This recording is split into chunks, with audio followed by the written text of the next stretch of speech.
Known for her trebly double-tracked acoustic guitars and her rich harmonic vocal layers, Gigi Perez has a knack for creating songs that are both captivating and haunting. She's been celebrated for her innovative sound and has carved out a niche that is both distinct and influential. So let's break down how to make a song like Gigi Perez. To understand how feelings are translated across a piece of music, let's first dive into the writing, more specifically, the chord progression. The chord progression used in this song is 4-6-1, which means in the key of G, that would be C, E minor, G. C major, the 4 in this chord progression, feels exciting and new. But Gigi turns this chord into a major 7 chord, which makes it kind of euphoric feeling.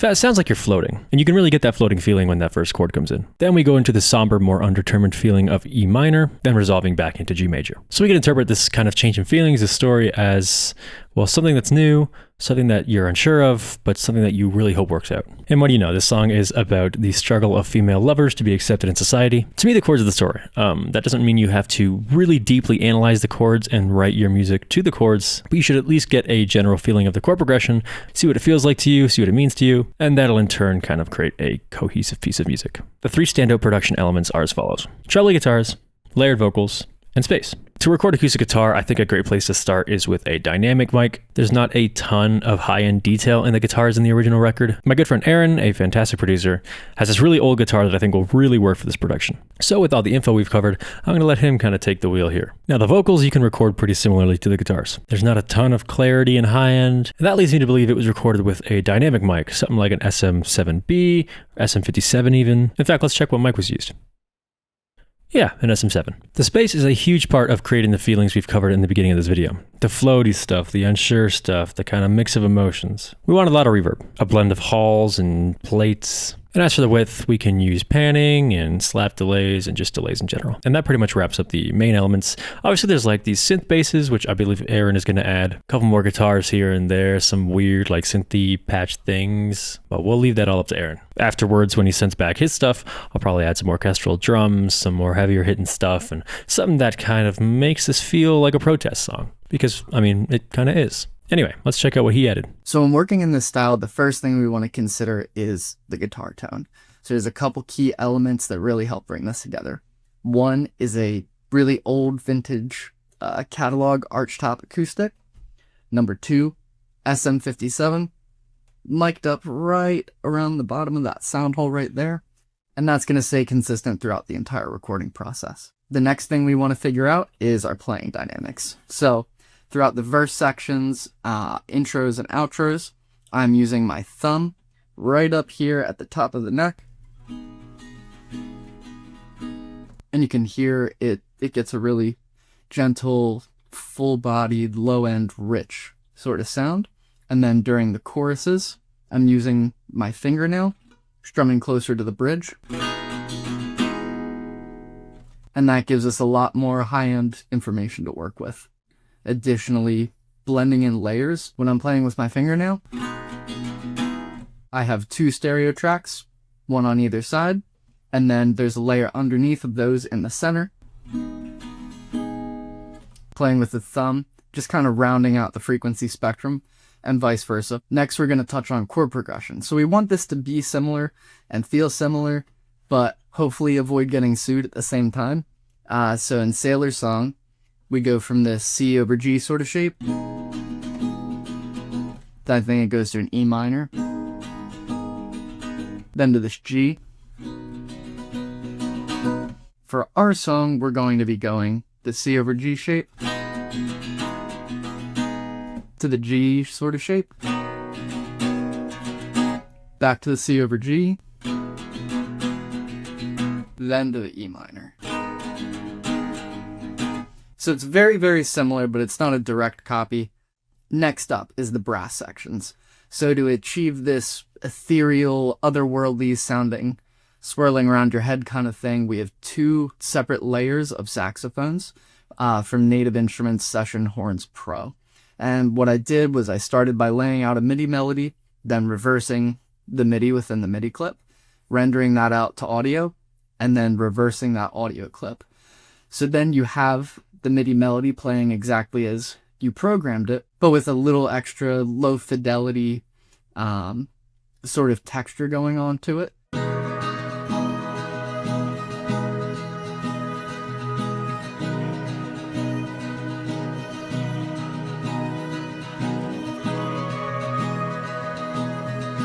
Next, we move on to the bass. So the bass is a mixture of the Oxygen bass by Make Pop Music from their Serum Kit Lush. On top of that, we have Moto Bass 2 by IK Multimedia, and we are using the 60s P-Bass preset.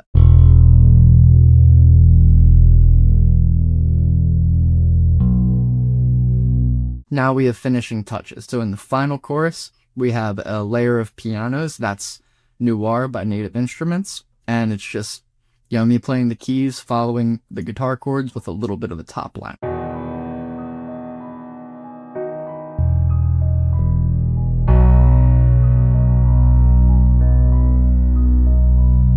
So at this point, it was time to render out the individual audio files and send this thing over to Matt. And what he did next is going to blow your mind. Would you look at that? It's time for the instrumental. Stupid. So after Aaron sent over his instrumental, I sent it to an artist to do some vocals, which we'll go over in a bit. But for now, let's just take a look at the extra production elements we added as well on a live stream. Don't worry, I'm not going to make you watch the entire live stream. You can just watch the highlights that I cut together. All right. First live stream / video. We're making a Gigi Perez video. My friend Aaron did the majority of the production, actually. I told him he should just do the guitars, but he went all out and did everything really crazy. So that's super dope. I'm going to be adding some toms. Definitely some, or not even toms, maybe like, I don't know, timpanis or toms, something like that. Some strings for sure. Just filling it out. 1, 2, 3, yeah, right there. Ooh. It was here. Snare drum. Yeah, what's that? What's that sound? Oh, Jesus. Oh, I'm hearing like bum bum bum bum bum bum bum bum bum bum bum bum sort of thing. Oh.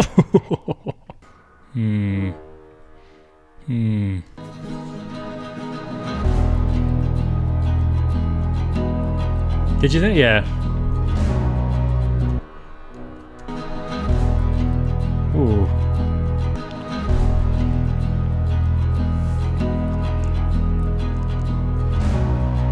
There it is. That's what I want.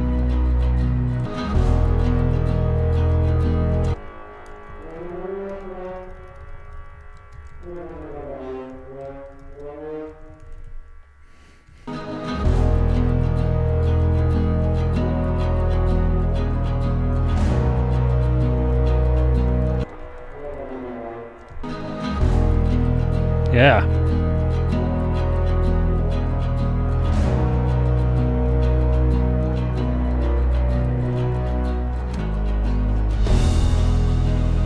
A little more in there.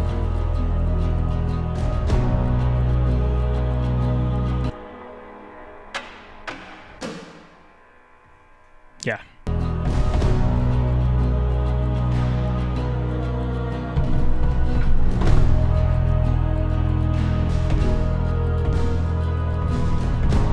That's it. Goodbye. Have a good one. I'm gonna go get some more juice because I finished my juice too quickly. Hi, I'm Mia Reeves, and I'm a singer-songwriter based in Montreal. When I got the instrumental for this, I knew I wanted to write something really raw and true, and so I kind of just let my subconscious speak for me. Looking back now, it's really clear that it's about struggling with trying to just give and fix and take on everyone else's load when you don't have the capacity. And eventually that kind of consumes you, becomes you a little bit even. And so now you're both just in this state of rot together, and it doesn't really end up being helpful. All right, now for the mix. The mix is spacious and it's big, and there's not a ton of elements that stick out. It's more of like this blanket of soft, reverby space. And as for the dynamics, they're pretty similar too. Like think of like mountains and a canyon. You got mountains and a canyon. You got high volume, low volume. That's not what this is. This is more of like a wave, like an ocean wave. It's kind of moving up and down. It's very flowy. It's very musical actually. And so with that idea in mind, let's jump into a video of me mixing it. All right, so here we are in the session. Finally got all these vocals in here, right here. There's 3 vocals and there's 4. There's one more track that I took out for some reason. Maybe I'll add it back in. I don't remember. Let's give it a listen. Real quick, I'll probably just listen to the first verse maybe. until I get an idea of what I want to do. So let's listen.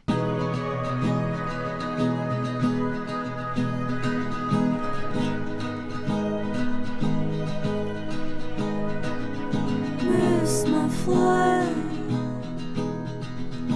so I'll walk to you thin ice,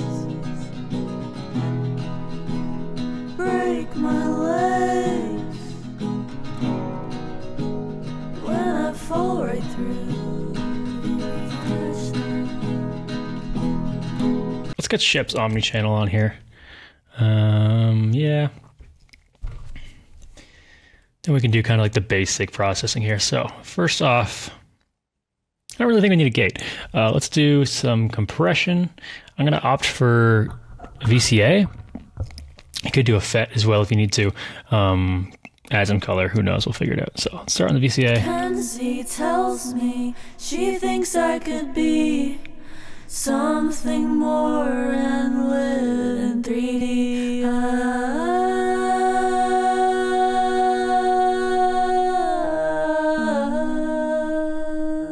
Now, we don't want too many highs. We kind of want it to blend in a little bit, be more of like a solid brick dynamically and honestly sonically. So maybe just a little bit more definition, and then we can kind of work a little more on maybe clamping down a bit more. We'll see. 𝗕𝗘𝗖𝗢𝗠𝗘 tells me she thinks I could be something more and live in 3D. Yeah, we can work on the DS now that we've got those 𝗕𝗘𝗖𝗢𝗠𝗘 tells me, you know. So open that up. Let's listen for it.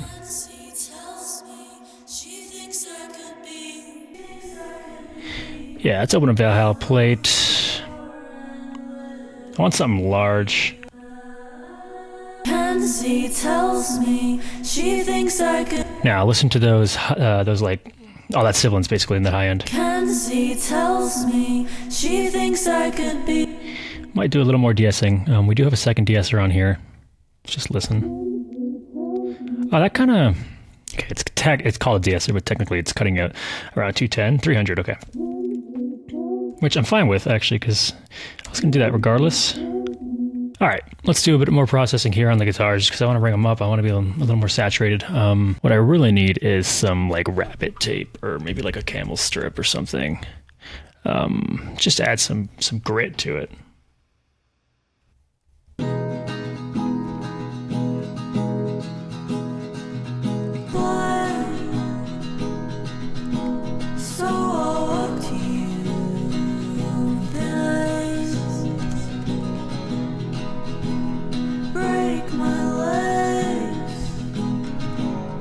These should be pretty riveted out. We'll throw it in a hall. Maybe a bit of tape delay as well. And a throw, even. What's important here, and what I think I really like about this, is the vocals are so kind of dug into the instrumental that while you can understand kind of the percussive elements of the words, attached, right through, stuff like that, you can't necessarily like immediately understand what the artist is saying, which I think kind of works for what we're doing like in this project regardless. But yeah, let's add MV2 on there. I just have the hunch that I'd like to do some upwards compression. Starve together, be something with teeth that have no mouth, and I must scream. I put an SSL on here. I'm just going to do a crazy ratio. Fast release. Crazy ratio. There we go. And then just work on the basically limiting. Miss my flight, so I'll walk to you. There we go.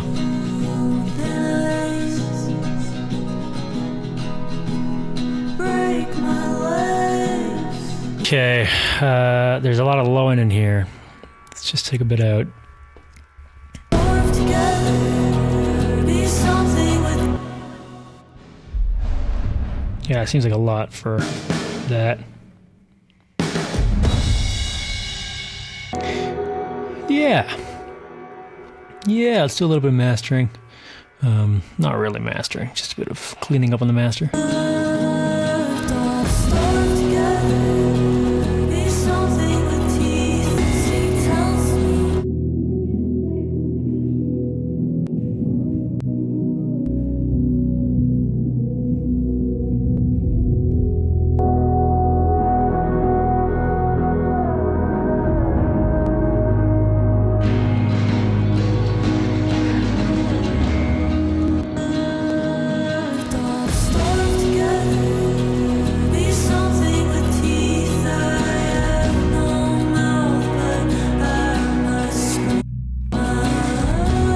And there we go, that's the mix. Quick little mix. Probably took about, what, 2 hours? Not even, an hour, 15 minutes. Yeah, let's listen to it.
Silver spoon, preserve me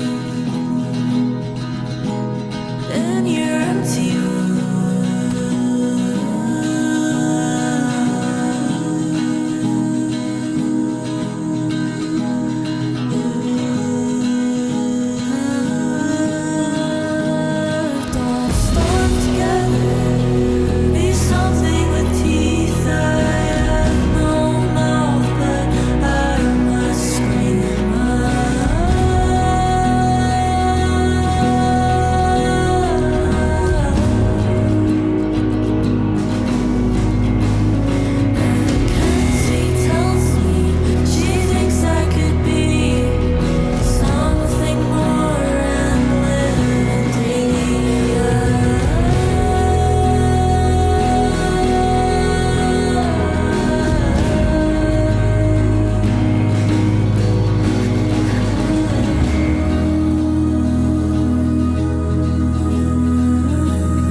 And there it is. A couple parts I forgot to cut out there, the vocal. But yeah, this isn't a full song anyway. It's just for a YouTube video, so there's not really too many quality control things I have to really do for a YouTube video. Anyway, hope you enjoyed. And there you go. That's how you make a song like Gigi Perez. Thank you to Aaron for helping out. He's a great producer. He's a great engineer. Thank you to Maya or Mia. I've always said Maya, but but now I'm not really sure. She's a great singer. She's an artist too. Check out her Spotify. It'll be linked below. Yeah, hope you enjoyed. Hope you learned something. Goodbye.